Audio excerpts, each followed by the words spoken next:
नमस्कार,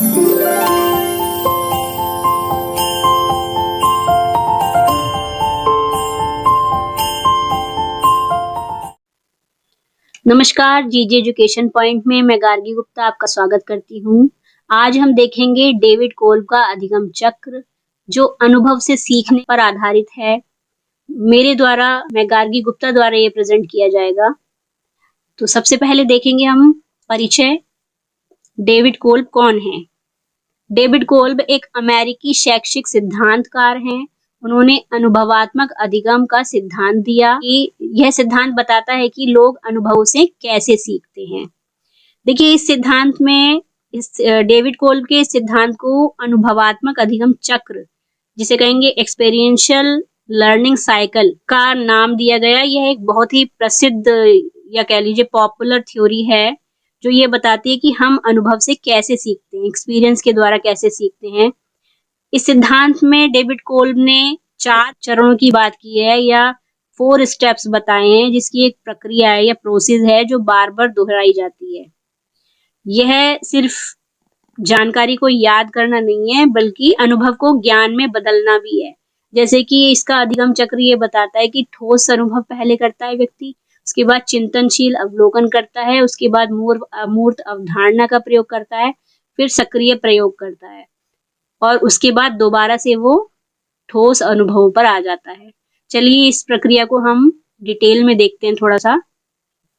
देखिए, अधिगम चक्र के जो 4 चरण हैं वो किस प्रकार हैं। पहला है ठोस अनुभव, जिसे कंक्रीट एक्सपीरियंस या सीई के नाम से जानते हैं। जैसे किसी नई गतिविधि में भाग लेना या अनुभव करना। मान लीजिए कोई बच्चा पहली बार साइकिल चलाने की कोशिश करता है, तो वह गिरता भी है और उसे चोट भी लगती है। तो इसको जो उसका अनुभव है या वो जिस अनुभव से गुजरता है, वो उसको की फीलिंग करता है, उसको महसूस करता है। तो पहले चरण में वो फीलिंग करता है, उसको डर की फीलिंग होती है, या फिर उसको घबराहट लगती है, या वो एक्साइटमेंट फील करता है। तो ये इसका पहला चरण हो गया। नेक्स्ट आ गया इसका चिंतनशील अवलोकन, दूसरा चरण, जिसे कहेंगे रिफ्लेक्टिव ऑब्जर्वेशन या आरओ। ये अनुभव पर विचार करना है, उसे देखना या समझने की प्रक्रिया को बताता है। जैसे कि व्यक्ति अपने अनुभवों के बारे में जब सोचता है और उसका विश्लेषण करता है, मतलब वो देखता है, वो ऑब्जर्व करता है कि किस प्रकार से इसको करा जाएगा कार्य को। जैसे कि बच्चा सोचता है कि वह क्यों गिरा होगा और उसने क्या गलती की होगी जिसके कारण वो साइकिल पे से गिर गया, है ना। फिर वो उठने की कोशिश करता है, या फिर वो सोचता है कि मुझे हैंडल को कैसे पकड़ना है। वो ये सोचता है कि वो देखता है और उसे समझने की कोशिश करता है कि मुझे क्या करना है, क्या नहीं करना है। वो सोचने की कोशिश करता है कि साइकिल को कैसे चलाया जाता है। नेक्स्ट स्टेप आता है हमारा अमूर्त अवधारणा का या अमूर्त संकल्पना का, जिसे एब्स्ट्रैक्ट कॉन्सेप्चुअलाइजेशन या एसी के नाम से जानते हैं। अनुभव के आधार पर नए विचार या सिद्धांत का बनाना। अब जब बच्चा साइकिल से गिरता है तो उसको ये समझ में आ जाता है कि उसको साइकिल को कैसे चलाना है या कैसे बैलेंस करना है, उसको कहाँ पर साइकिल को सीधा रखना है, कहाँ पर थोड़ा मोड़ना पड़ेगा। वो धीरे धीरे वो समझने लगता है कि हैंडल को सीधा रखना चाहिए और साइकिल का बैलेंस कैसे बनाना चाहिए। वो चीजों को देखने की, सोचने की कोशिश करता है। तो ये सोचने का स्टेप होता है हमारा। जो अमूर्त अवधारणा का स्टेप है, ये सोचने या विचार करने का स्टेप होता है, जब व्यक्ति अपने अवलोकन और चिंतन के आधार पर एक नया सिद्धांत या विचार बनाता है। 4th स्टेप आ गया हमारा सक्रिय प्रयोग का, एक्टिव एक्सपेरिमेंटेशन का। ये नए विचारों को व्यवहार में लाना और उनका परीक्षण करना बताता है। जैसे कि ये इसका लास्ट स्टेप होता है, व्यक्ति अपने नए विचारों या सिद्धांतों को वास्तविक दुनिया में लागू करने की कोशिश करता है, या उसको लागू करके अपने परीक्षण करता है। तो ये चरण जो होता है, ये करने पर आधारित हो रहे हैं। मतलब इसको कहेंगे हम डूइंग स्टेप, इसको हम कहेंगे। बच्चा फिर से साइकिल चलाने की कोशिश करता है, लेकिन इस बार वह अपने ज्ञान, जैसे ज्ञान क्या होता है उसका, कि हैंडल को कैसे पकड़ना है, बैलेंस कैसे करना है, ये सारी चीजों को ध्यान में रखते हुए हैंडल सीधा रखना है चलाते समय। जब हमें टर्न लेना है तो किस साइड कैसे मोड़ना है हैंडल को, ये सारी चीजों को देखते हुए वो साइकिल चलाने की कोशिश करता है। तो ये चरण जो होता है इसका लास्ट स्टेप है। इसमें क्या होता है, इस बार बच्चा नए ज्ञान के साथ उपयोग करता है और इस प्रयोग से उसे एक नया अनुभव मिलता है, एक्सपीरियंस मिलता है और चक्र फिर से शुरू हो जाता है। फिर जब वो नई कोई चीज सीखता है या नई कोई चीज सीखने की कोशिश करता है, तब वो दोबारा से उसी चक्र को अपनाता है। अब देखेंगे कोल्ब के अनुसार अधिगम शैलियां कौन कौन सी विकसित की गई या बनाई गई। कोल्ब ने अधिगम चक्र के आधार पर 4 अधिगम शैलियों को भी बनाया। पहली शैली है उनकी विचलनकर्ता या डाइवर्जर की शैली। इसमें क्या है, बच्चा अनुभव करता है और चिंतन करता है। इसके आधार पर जो शैली तैयार की गई, अनुभव और चिंतन को जोड़कर उसको विचलनकर्ता शैली का नाम दिया गया। सेकंड है आत्मसात्करण या एसिमिलेटर। इसमें बच्चा चिंतन करता है या मनन करता है और एक थिंकिंग बनाता है, अवधारणा तैयार करता है, जिसे रिफ्लेक्टिव ऑब्जर्वेशन और एब्स्ट्रैक्ट कंसेप्चुअलाइजेशन के नाम से जाना जाता है। जब ये दोनों चीजें मिल जाती हैं तब ये शैली बनती है। ये थर्ड शैली है हमारी अभिसारी या कन्वर्जर की शैली। इसमें अवधारणा बनाना और प्रयोग करना, जब एक साथ ये दोनों काम मिल जाते हैं तो अभिसारी शैली बनती है। इसमें एब्स्ट्रैक्ट कॉन्सेप्चुअलाइजेशन और एक्टिव एक्सपेरिमेंटेशन शामिल होता है। फोर्थ शैली है अनुकूलनकर्ता की शैली, एकोमोडेटर की शैली। इसमें प्रयोग करना और एक्सपीरियंस करना या अनुभव करना दोनों एक साथ जुड़े हुए हैं। एक्टिव एक्सपेरिमेंटेशन या कॉन्क्रीट एक्सपीरियंसेस से ये शैली जुड़ी हुई है। एक बार ध्यान दें तो ये चारों शैलियां जो हैं इस सर्कल को मिलकर बनी है, जैसे कि ठोस अनुभव और चिंतनशील अवलोकन के आधार पर। दूसरी शैली है चिंतनशील अवलोकन और मूर्त अवधारणा के आधार पर। तीसरी सक्रिय प्रयोग के आधार पर और चौथी शैली सक्रिय प्रयोग और ठोस अनुभव से मिलकर। तो ये चारों शैलियां यहाँ पर इस प्रोसेस को मिलाकर इस प्रकार से बनती हैं। अब देखेंगे डेविड कोल्ब की इस अधिगम प्रक्रिया का शिक्षा में क्या महत्व है। तो शिक्षा में क्या है, शिक्षकों को ये विभिन्न सीखने की शैलियों को समझने में मदद करती है। जैसे कि इसमें अलग अलग 4 स्टेप्स दिए और उन 4 स्टेप्स से अलग अलग 4 शैलियों को तैयार किया गया है। तो ये शिक्षकों को अलग अलग शैलियां तैयार करने में मदद करती है। छात्रों के लिए अधिक प्रभावी शिक्षण गतिविधियों को डिजाइन करने में सहायक है और ये छात्रों को अपने सीखने की प्रक्रिया के बारे में जागरूक करता है। इन शॉर्ट हम कह सकते हैं कि कोल्ब का जो मॉडल है ये बताता है कि सीखना एक कंटिन्यूअस प्रक्रिया है या प्रोसेस है।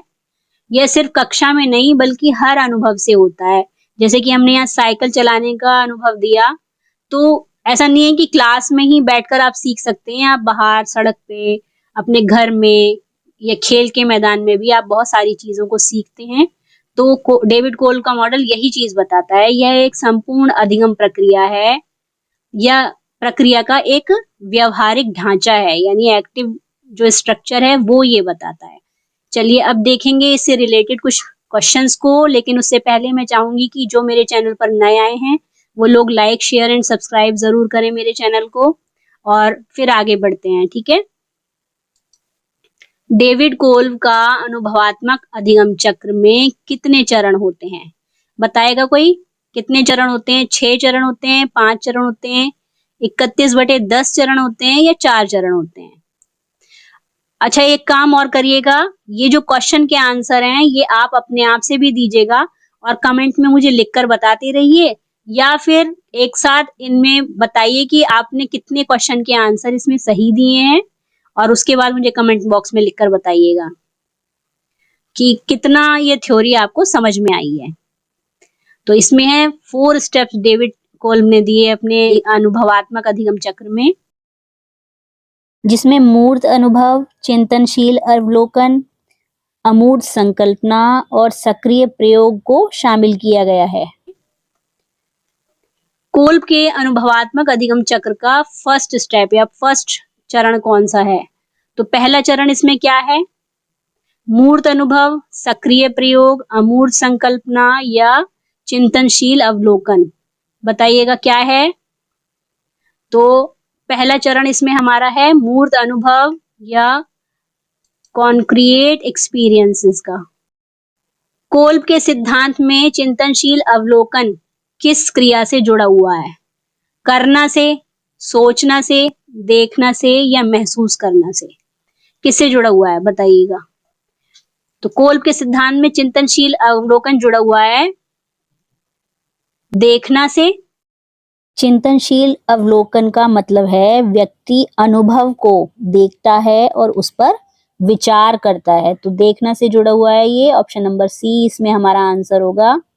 यदि कोई व्यक्ति अपने अनुभवों से एक नया सिद्धांत या नियम बनाता है तो वह कोल्ब के किस चरण में है? चिंतनशील अवलोकन में, अमूर्त संकल्पना में, सक्रिय प्रयोग में या मूर्त अनुभव में? जो सिद्धांत बनाने की प्रक्रिया है वो आती है अमूर्त संकल्पना के अंदर।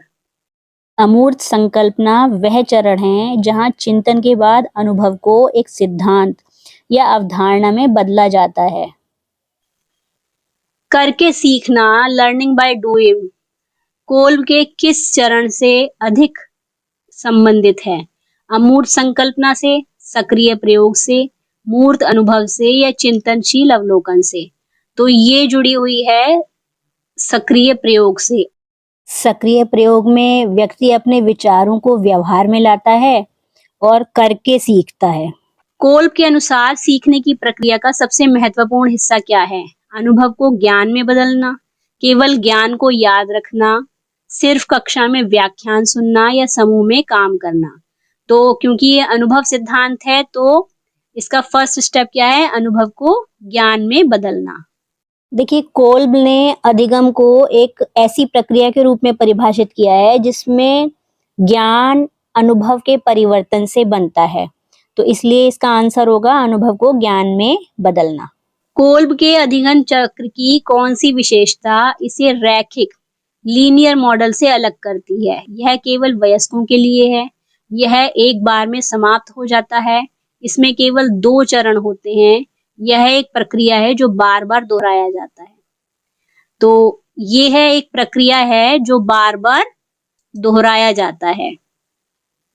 कोल्ब के अधिगम चक्र को हम कह सकते हैं कि सीखने की प्रक्रिया इसमें निरंतर चलती रहती है और हर नए अनुभव के साथ इसको दोहराया जाता है या दोहराई जाती है। कोल्ब के समायोजक अधिगम शैली में कौन से 2 चरण हावी होते हैं? मूर्त अनुभव और सक्रिय प्रयोग, अमूर्त संकल्पना और सक्रिय प्रयोग, मूर्त अनुभव और चिंतनशील अवलोकन या चिंतनशील अवलोकन और अमूर्त संकल्पना? यहाँ पर इसका आंसर मूर्त अनुभव और सक्रिय प्रयोग होगा। मूर्त का मतलब ठोस अनुभव से भी होता है, जिसे हम डायवर्जेंट के रूप में देखते हैं। समायोजक करके सीखने और महसूस करने को प्राथमिकता देते हैं। वो समायोजक मूर्त अनुभव और सक्रिय प्रयोग से जुड़े हुए होते हैं। एक शिक्षिका अपने छात्र से एक विज्ञान प्रयोग के बाद अपनी नोटबुक में अपने अवलोकनों को लिखने के लिए कहती है। वह कोल्ब के चक्र के किस चरण पर ध्यान केंद्रित कर रही है?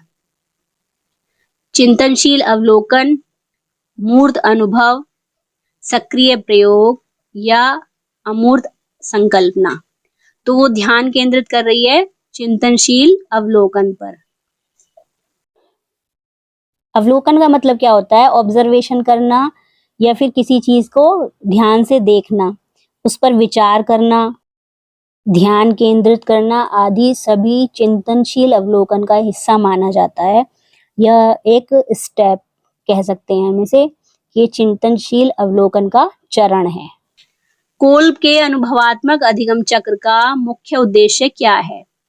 छात्रों को विभिन्न अधिगम शैलियों को अपनाने से रोकना, छात्रों को उनके अनुभवों के माध्यम से प्रभावी ढंग से सीखने में मदद करना, केवल सैद्धांतिक ज्ञान प्रदान करना, सीखने की प्रक्रिया को और अधिक निष्क्रिय बनाना। तो इसमें आंसर होगा हमारा छात्रों को उनके अनुभवों के माध्यम से प्रभावी ढंग से सीखने में मदद करना। क्योंकि इसका उद्देश्य अनुभवों को ज्ञान में बदलकर छात्रों की सीखने की क्षमता को या उनकी योग्यताओं को बढ़ाना होता है। तो ऑप्शन नंबर बी इसमें हमारा आंसर है। तो यहाँ तक हमारा डेविड कोल्ब का अधिगम सिद्धांत कंप्लीट हो गया। वीडियो यहाँ तक देखने के लिए थैंक यू। अगर आपको समझ में आया है और अच्छा लगा है तो मेरे चैनल को लाइक, शेयर एंड सब्सक्राइब कीजिएगा। कमेंट बॉक्स में लिखना ना भूलिएगा कितने क्वेश्चंस के आपने आंसर ठीक दिए हैं। मिलते हैं नेक्स्ट क्लास में। Thanks for watching. Bye bye.